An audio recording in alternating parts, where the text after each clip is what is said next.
Yeah. Well, and I think what's interesting about that too is not just the total calories, but also when you're eating your foods. I mean, Mike, that's something that your meals, along with obviously measuring calories and your macronutrient distribution, how does that timing work for you, and how does it vary based on what else is going on with training? Let's see. I'm a believer in 2 to 3 hours. Yep. I'm a believer in never missing.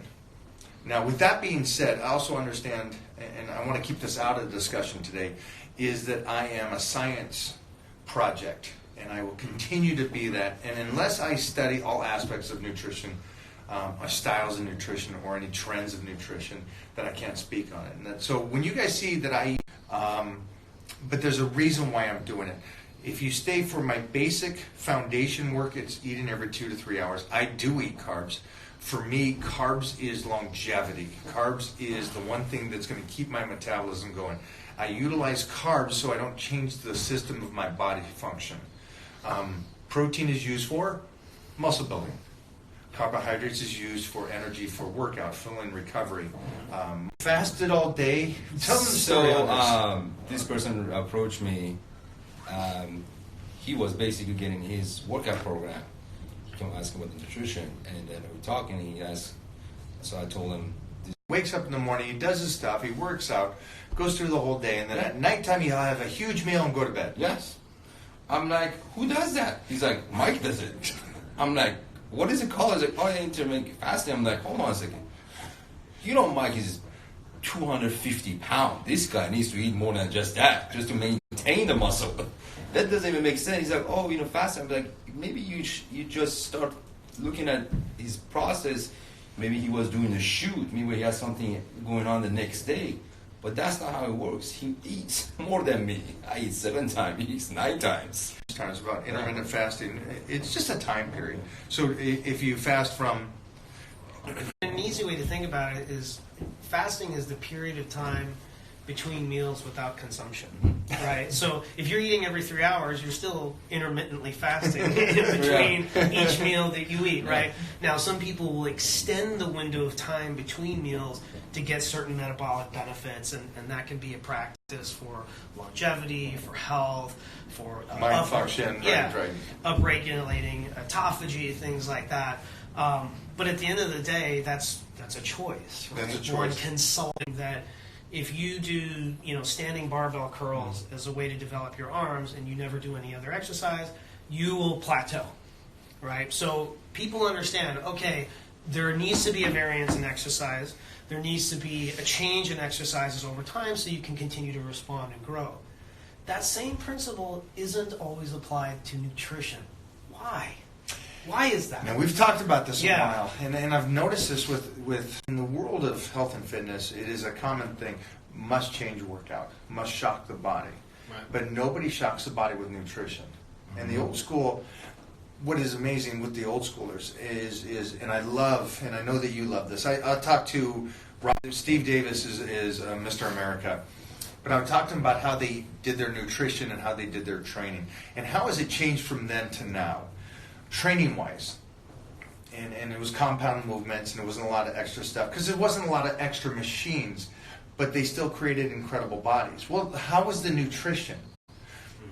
They ate a potato and steak before workout, ate a potato and steak after a workout, went to the beach and hung out, ate carbs and pasta and chicken the rest of the day. Well, how was your cardio? Didn't do cardio. Well, wait a minute. These guys in the 60s and 70s had some of the greatest bodies, hands down. I can count 10 of those guys and put them up on the Olympia stage against the classic physique today. And I'd be like, these are the bodies I want. Because they're more appealing for the mass of society relative to the small health and fitness world society. You know what I mean? So why is it that they could eat potatoes and steak and carbohydrates and not do cardio and do just a basic workout and still look so good, where today people think that you can't. You have to do incredible nutrition and traumatize the body in these workouts where you're bouncing around on the ceiling, Heath Evans. So it's an amazing thing how we are moving away from health and fitness and becoming addicts of just hard work And one of the things that I notice is that nobody tests their body with nutrition. Back to the story. Sorry about taking so long. But I'll test my body and force it with higher nutrition and then cater it, in a sense, or cuddle it, and stay with that high calorie until the body starts functioning enough to utilize it. And if that's a confusing statement, I just basically said, in a sense, I kept getting under 500 pounds to squat in a metaphorical way, and moved it a little bit more the next workout, and a little bit more the next workout. And that's the concept of the nutrition I do. Let's say I take in 5,000. Well, this is too much for right now. I stay on it. I keep doing the work. As soon as the body starts utilizing it, then I back down the work more. Wait a minute. Is that confusing? No. Yeah. You're Still trying to getting minimize workouts. You're trying to minimize it. You're trying to minimize the work. Get the best result. That's what it is. Yeah. Guys, we're going to do this more. Yeah, why not? Yeah. Daniel, Yeah. And one last thing I want to say, I think it's really important. A lot of people make a mistake in taking their meals. I see a lot of people, they go put such a good cardio, right, for hours, and it's like, post the story, okay, it's a time to eat pancake. Come again? Oh, the extremists, the two extremes. Why would you do that cardio and you want to put this back? You better use that carb before. It's a great point he's making. Let's do this. Let's keep giving them information. Yeah, maybe next time we'll talk about this one. Yeah, we're going to talk about where should you put your carbohydrates. That's a great topic. We're going to be talking about changing positions. Right. Love you guys. Mo, Love you guys. you're done. We're going to stay with these people for another Bye. minute. Okay. Goodbye. Bye-bye. Take care.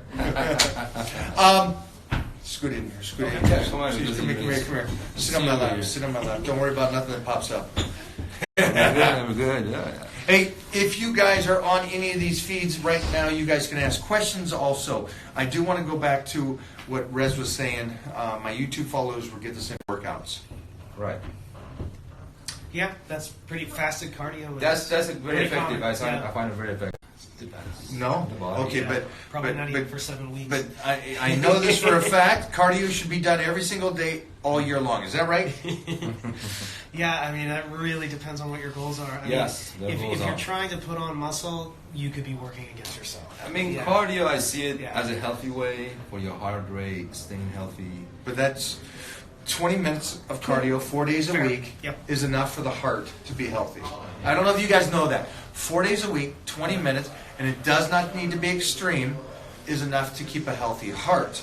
Yeah, that's hard. But as far as comes to fat burning, there's a study shows after 30 minutes doing cardio, the body goes a stage of fat burning. In the beginning, it takes time for the body to get to that stage of fat. A lot of people stop in 30 minutes if you want to burn fat.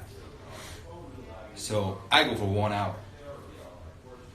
I go every day for 1 hour to pass that extra 30 minutes. It's my Yeah. center. I've never heard that. Yeah, I mean, there's a time component.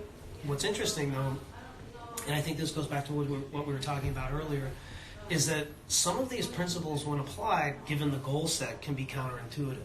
So, for example, like we talked a lot about this when it comes to women who say, okay, and this can happen to guys too, it's not gender specific, but oftentimes it comes up with women, is they say, man, you know, I've done everything I can do with my nutrition, I just can't lose any more fat.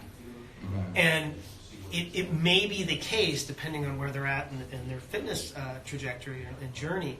I like where Is you're going it- here. I is like it where you're they going. may- Take it. They may need to actually consume more food and do less cardio. Wait a minute. How is that Yeah, feasible? which is very counterintuitive, right? And that goes back to your point, which is where are you getting your calories from? Right. Right, so they may need to increase calories, alter the distribution of macronutrients, Do you need me? lower the cardio. Yeah, I said Yeah. please. Let they me can get explain lean. what. Let me Right, explain it's what. gonna go for us. I know. Okay, so Yeah. I'm going to jump in here on both aspects of these things. I'll take in a large amount of calories before working out. I'll take it in after I'm completely done with the working out. What I do is always put my cardio, if I am cutting up, right after the workout. That way the glycogen is burnt off from the workouts with the weights. And so instantly when I get on to the cardio from the workout, what happens? Yeah, you're fat burning. Okay. Yeah. You're instantly in fat burning mode. So the reason why I always say to you guys, stop the morning cardio. The workout is in the morning. You're burning for 48 hours when you work out. Because why?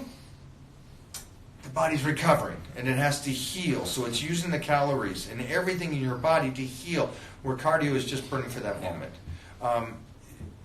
You said something else. Also, let me add to what Go. you said. Very important. Working out in the morning that I find out after training with him. So, also another thing, a study shows the highest testosterone level is in the morning when you wake up. So when you want to use that for your lifting. If you guys ever, and I know it's going to sound harsh, if you ever wake up, you guys will understand this. You always wake up in the morning and you kind of got to, around 2 or 3 in the morning. That's because your testosterone is at your highest peak. Yeah. Even when you're sleeping, daddy's awake. Mm-hmm. That's your highest peak. And it's an amazing thing. If you ever guys want to understand this and why your body is, it's actually, we can go into this. It is because the world is turning. And when it's an amazing thing, is it not? Indeed. We could go into that. I can't do it right now, but you guys will freak out on why I train at 4 in the morning, why the testosterone is up. And I saw somebody say that the best time to train and you're the strongest is at night. Not true. Not true. You're the strongest at 3, 4 in the morning. So that's it for now. We got to do this again. Hey guys, You guys were awesome. Team Titan. Mike, Yeah! Ivo, Give it, pose Daniel. out. Pose out. Yeah. Boom. Give my boys right there. That's Photoshop.